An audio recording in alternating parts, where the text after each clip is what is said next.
Hello and welcome to the Election Corner on One Man Think Tank. Today I'm going to be discussing with you my 2020 presidential election prediction for the month of June.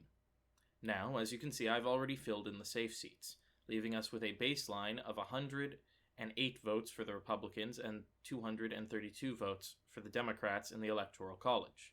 Now, the Democrats are able to hold on to all of their seats. The reason I've put them as safe as opposed to treating them as slightly more fluctuating depending on the polls is due to the fact that it is incredibly rare for an incumbent president to win states they lost in the prior election. That's just how it goes. Sometimes there are minor flip-arounds, and if I see one of those coming, I'll put it. But also, as you can tell by the amount of seats that are right now in play in some way, shape, or form, Donald Trump does not have the favorability nor the national support to start reclaiming seats he was unable to win in 2016. With that said, let's dive right in, starting with some seats that are currently likely for the Republican Party. These are Montana, Kansas, and Kentucky immediately. These three states all have the exact same reason for why they are likely now. They should be safe Republican seats, but they're not.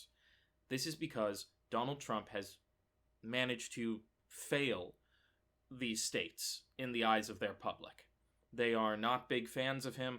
His approval rating is dropping, and all three have Democratic governors who have high levels of support, and that is bleeding into their Senate races, and now it's bleeding into their presidential races. There's not much else I can say about that. This is just a failure of leadership from the Trump presidency and the resulting aftermath of it. States begin to lose faith when they see one party doing well and another party not doing well, and in a two-party system, the entire party suffers when your president isn't doing a good job, whether perceived or actually. Another example would be what happened to Barack Obama in his 2012 election. He won the presidency, but his down ballot hurt. We're just seeing a more extreme version of that with coronavirus and now the nationwide rioting. And also, the inability to handle police brutality. Okay, there's another likely Republican state, and that is Ohio. Ohio has been a likely Republican state this entire time because Joe Biden has a solid chance of winning it. Not amazing, but there's definitely a pathway forward for him, especially now that we're getting polls coming out showing Joe Biden slightly increasing and Trump slightly decreasing. The reason why, and this is more often heard on the Democratic side than it is on the Republican side, but the reason there's an argument for the idea of stealing your opponent's votes is when you take an vote from your opponent, you aren't gaining one vote, you're actually gaining two, because your opponent loses one and you gain one. Add those two together, and you end up with 2 votes for you. That's why there are many people who support that strategy. You get more bang for your buck when it's successful, as opposed to turning out new voters. However, with the level of voter apathy right now, turning out new voters is actually a pretty decent strategy that I think is underutilized. Ohio is the perfect case of this first example, where Joe Biden is converting Trump supporters. Trump's number goes down, Biden's number goes up. He's essentially closed what was about a 6 to 8 point gap, depending on the poll, to a 2 or 4 point gap. He gets 2% more, he's in the lead in some of these polls. That is not a place you want to be when you're Donald Trump. That is, well, I think there's a lot of places you don't want to be if you're Donald Trump right now, but if you are running in an election, you don't want to be in a place where when your numbers go down, your opponent's numbers go up. A good example of a state where Trump's numbers have gone down but Biden's numbers haven't gone up yet is actually Iowa, another likely Republican state. This is due to the fact that Trump is really starting to sink in Iowa, but Biden's numbers haven't gone up yet, indicating those rural white voters haven't switched sides yet. And suburban white voters, they're actually more likely to flip here. They haven't flipped sides yet. They haven't changed their minds. They haven't decided, Joe's really good. What they've done is they've gone, well, I can't support Trump. So when they're asked, they say they're undecided. But a very important thing is when looking at polling, undecided voters are the most likely to not vote. even if they say they're likely voters. So it's always important to keep in mind that if Election Day came around, assume only half of the undecideds are going to show up to vote, and work from there. But Iowa right now is likely red. With some polling that's been coming out, especially of the Senate race, it's probably going to be leans red next month, but I don't have enough proof to say it's there yet. There's a definite trend, though, in that direction. And those are all of the likely seats for the Republican Party, only boosting them up to 149 seats. This is barely halfway to winning the presidency in the Electoral College. That's not where you want to be. Now let's do some likely seats for the Democrats. First up, Michigan. Michigan is as close to safe as you can get, but like I said, I don't do flips. I don't do safety for flips. So what's happening is you have a state that has historically been very Democratic that flipped back in 2016 on a minority of votes. And the Green Party got more votes, indicating, not that the Green Party stole the election, I'm going to make that clear right now, that the Democrats failed to win those votes. And there was a lot of voter apathy and disinterest. This time around, especially after we saw the massive sweep that was the gubernatorial and Senate elections back in 2018, there's a solid argument to be made that Michigan's going to flip in 2020. And I think it's going to hold for the Senate, and that will also help flip the presidency. Another a likely seat for the Democrats is Pennsylvania. Many people like to imagine Pennsylvania as this incredibly purple state because you've got two big urban areas. You've got the Pittsburgh and the Philadelphia areas, and a little bit of Erie, but mostly Philadelphia, Pittsburgh. And then you've got this wide swath of red in the middle. And you've got this coalition of suburban and rural voters who vote for the Republicans. However, many of those suburban voters and blue-collar, more working-class voters are really easy to sway by Joe Biden, partially because he does have those Pennsylvania roots in Scranton. And that's a big boost. I think if you asked most people, where is Joe Biden from, they would not say Delaware, they would say Pennsylvania. And I think most Pennsylvanians see that too. I think that gives Joe a big advantage no one's considering, of a little bit of a home state bonus in Pennsylvania that I think can win him the election, especially with Donald Trump's polling in the state being spotty at best, only being around mid-40s, while Joe is regularly beating him.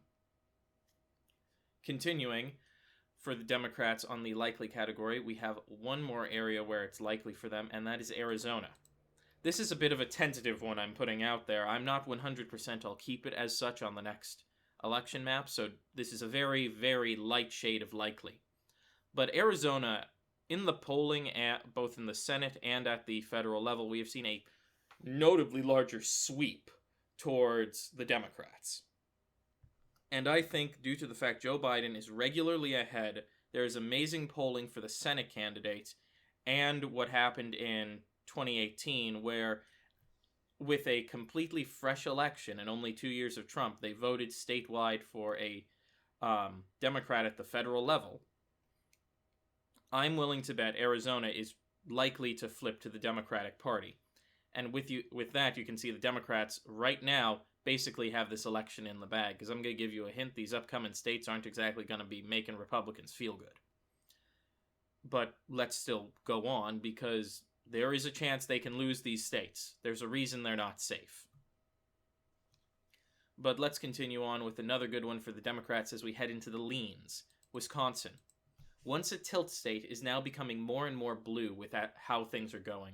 We are witnessing as, frankly, Donald Trump's regular and continued screw-ups turn the state from a Republican-leaning, slowly red-turning state back into a bastion of blue. And that's how it's turning out right now. I can't make a call to be like, oh, Wisconsin's secretly competitive. No, it's really not.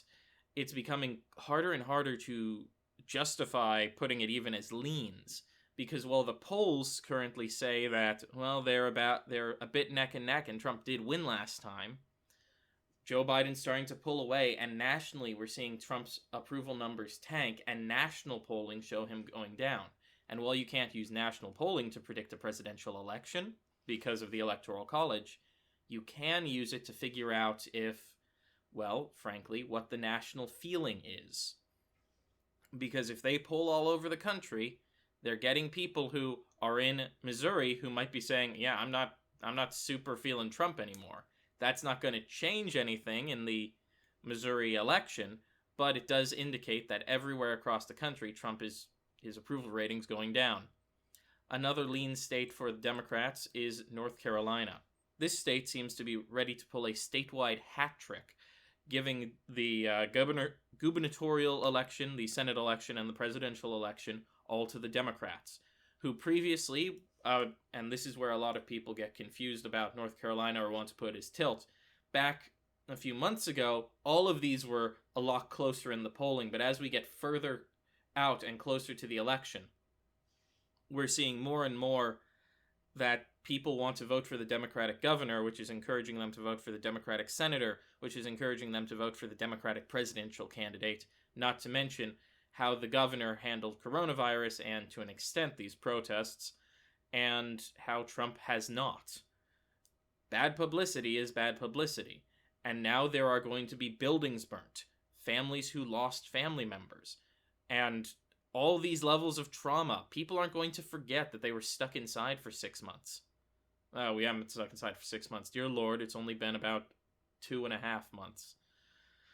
Blimey, time is weird in Corona land, but still, it's looking likely this Corona thing's not going to be up by until at least mid-July, if not later. Plus, with the protests, we're looking at a second wave coming. There's a solid chance that this is going to continue up until at least August, if not longer.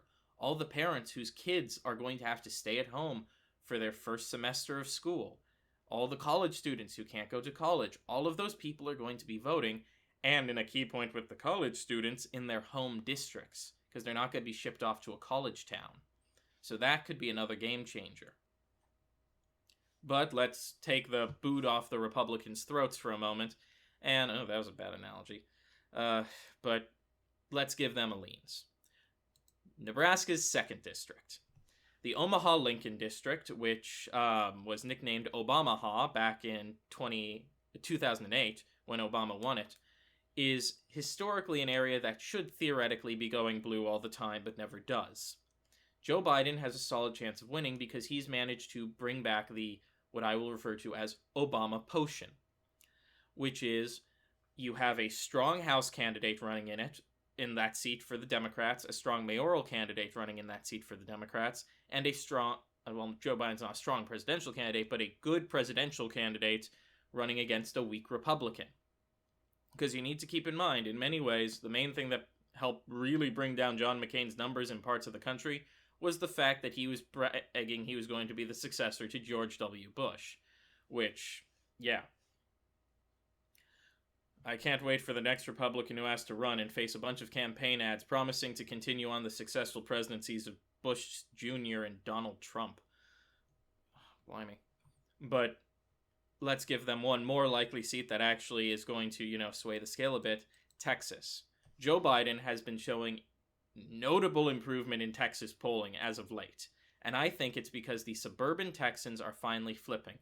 I don't think this is due to this. I don't think it's affecting the Senate election. And I think what we'll actually witness is a level of people will go out, they'll vote blue for the presidency, and then say they're going to vote red to put a check on the president.